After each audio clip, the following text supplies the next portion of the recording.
The first time we hear from a victim of the Santa Barbara Rampage, a sorority student just walking with friends when she was fired on 5 times.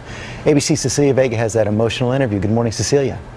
George, good morning to you. 6 people killed, 13 injured during that shooting in Santa Barbara, and Bianca DeCoke among them. She told me she hasn't read the killer's chilling manifesto or watched any of those videos. She doesn't want to give him any attention. Instead, she's speaking out, she says, to honor those who did not live to tell. I see his face, he smiles at me, and just starts shooting. He smiled at you and he starts shooting. Mm-hmm. Like a smirky, grimacy smile, but it was a smile. He was just, he wanted to do this. He looked happy about it. As Bianca DeCoke and her 2 Tri Delta sisters walked to their sorority house last Friday night, they didn't have a second to react. The black BMW coming out of nowhere. Elliot Rodger carrying out his plot of revenge, vowing to kill women who he says rejected him. The car window down, he opened fire, not saying one word. What's going through your mind? Honestly, first of all, it didn't seem real. I thought, is this rubber bullets? And then I realized I'm bleeding.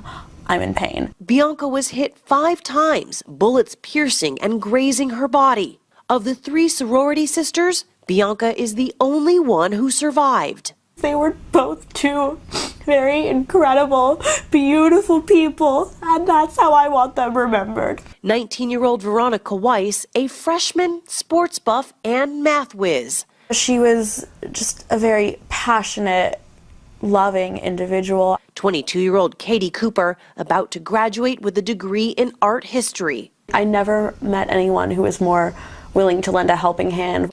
As Bianca lay on the grass bleeding, she managed to make a call on her cell phone. I had to call my mom. What did you tell her? I just told her, I've been shot. I don't know what happened. It's crazy, but I love you. I'm afraid I'm going to die. I love you so much. I love you so much. I love you so much. This morning, Bianca is out of the hospital, surrounded by family and the person who she says saved her life. Kyle Sullivan was walking home.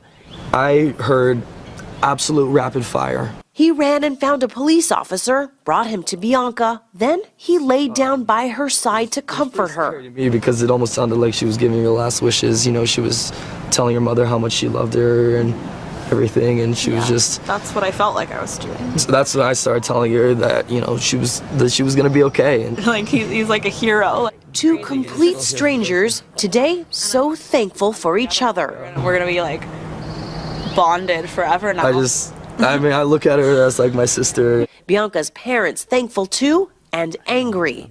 I'm angry that it happened, and that it does still happen. We need to change this violence. How did he slip through the cracks? Shouldn't happen. Bianca says the memories make it too difficult to finish the semester at the University of California, Santa Barbara.